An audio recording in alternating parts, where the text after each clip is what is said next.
Io non posso accettare che resti tutta sta roba in giro per le montagne. Non ha usato mezzi termini il governatore del Veneto sulla situazione delle montagne venete colpite dal tornado di un mese fa, perché dopo la devastazione del tempo ora avanza quella della burocrazia. In mezzo ci sono i sindaci che si sentono impotenti quando devono intervenire su terreni impervi o di privati per sgomberare gli alberi caduti. Allora il presidente del Veneto, dal palco della Mostra Internazionale del Gelato, ha tracciato una linea chiara di intervento. Dove le amministrazioni non riescono a farsi la pulizia, dove le regole non riescono a farsi la pulizia, dove i privati non riescono a farsi la pulizia. Il 30% di questi 28.000 ettari sono privati, quindi a me, io posso andare in casa ad altri, però prima devo fare delle diffide, quindi evitate di scrivere, di dirmi mai sono stato diffidato, o ti pulisci a casa o se no facciamo col metodo giapponese.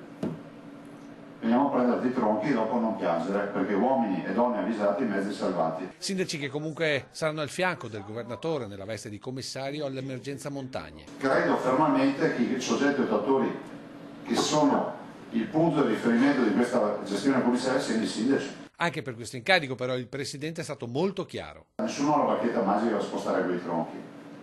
Se qualcuno pensa di salire in squadra per fare polemica o pensare di farsi la campagna elettorale, ci penso io a rilanciarlo fuori dalla squadra. Mi ci metto un attimo, gli tolgo la gestione commissariale, gli tolgo il soggetto attuatore e dirò anche perché. Ma il vero avvertimento il governatore l'ha lanciato ai furbetti del disastro, annunciando i dati finali calcolati superiori al miliardo di euro. L'importante è che le dichiarazioni siano controllate, che verificate bene, perché io poi le passo alla Guardia di Finanza come ho sempre fatto e ogni tanto qualcuno lo becco.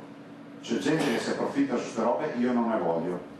Quindi datemi una mano, perché quello che arriva con la macchina dice che deve finire sotto l'alluvione e tutti in paese sapevano che era uno che aveva la macchina smasocchiata da sassi da anni, quello va, ce ne puniamo uno per educarne tanti.